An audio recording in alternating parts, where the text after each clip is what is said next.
Friends, Tata, Ambani, Birla सब के सब एक फार्मूला यूज करते हैं अपने वेल्थ को सिक्योर करने के लिए। फार्मूला क्या है? जिसका नाम है फैमिली ट्रस्ट। जी हाँ, फैमिली ट्रस्ट का इस्तेमाल करके बड़े से बड़े कॉर्पोरेट फैमिली अपने वेल्थ को सिक्योर करते हैं। तो आखिर फैमिली ट्रस्ट होता क्या है, कैसे बनता है, कैसे काम करता है, क्या क्या बेनिफिट इसका मिलता है, इन हर बातों की जानकारी आपको इस वीडियो में पूरी मिलने वाली है।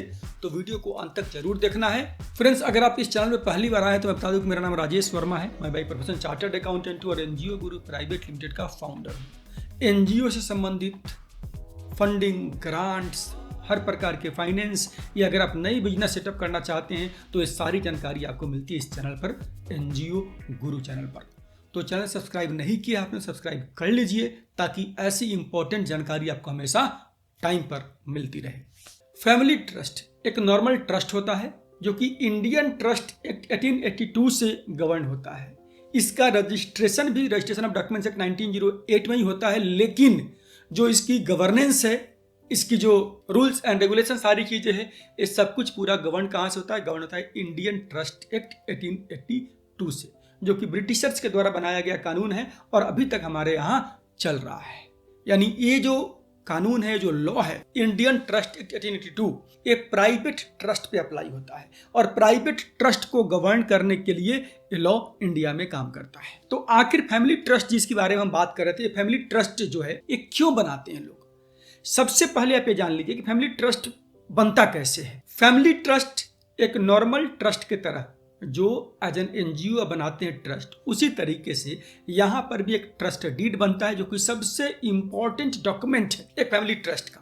और इस डॉक्यूमेंट में जो भी आपके रूल्स रेगुलेशंस है, कैसे आगे ट्रस्ट गवर्न होगा, कौन इसके मेंबर होंगे, क्या क्या संपत्तियां है, नई संपत्ति कैसे इसमें ऐड होंगे, कैसे ट्रांसफर होगा, ये सारी बातें वहां पर आप मेंशन करते हैं।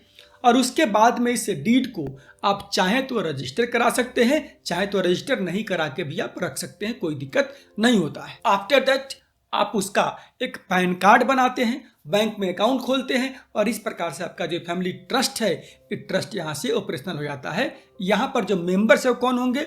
आपके फैमिली के मेंबर्स होंगे या वे लोग जिनको आप संपत्ति में अधिकार देना चाहते हैं, वो लोग इसके मेंबर बनेंगे। फैमिली ट्रस्ट का सबसे बड़ा बेनिफिट ये है कि जो सक्सेशन होता है, जब प्रॉपर्टी की ट्रांसफर होती है सक्सेशन के माध्यम से, तो वहां पर अगर ये फैमिली ट्रस्ट है तो सक्सेशन में दिक्कत नहीं होती है। वेरी इजी सक्सेशन आपका होता है। यानी आपको फादर से बेटे पर, उसके बाद फर्दर जो ये संपत्तियों का जो ट्रांसफर जो होना होता है, वो transfer becomes very easy in case of family trust. Second है कि डिस्प्यूट्स जो होता है ना, जो सक्सेशन में ट्रांसफर में जो डिस्प्यूट्स होता है, वो डिस्प्यूट्स बिल्कुल खत्म हो जाता है अगर ये फैमिली ट्रस्ट का केस है तो।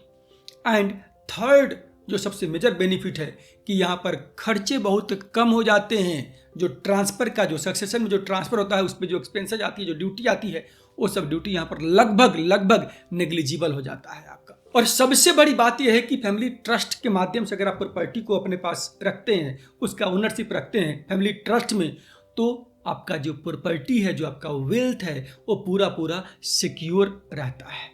तो फ्रेंड्स, आप अगर अपनी अगली पीढ़ी के लिए एक लीगेसी क्रिएट करना चाहते हैं, आप स्मूथ डिस्प्यूट्स को खत्म करके स्मूथ सक्सेशन चाहते हैं, तो आपको फैमिली ट्रस्ट बना लेना चाहिए। फैमिली ट्रस्ट बेस्ट वे है आपको अपने वेल्थ को सिक्योर करने के लिए और अपनी अगली पीढ़ी में सक्सेशन को ईजियर बनाने के लिए।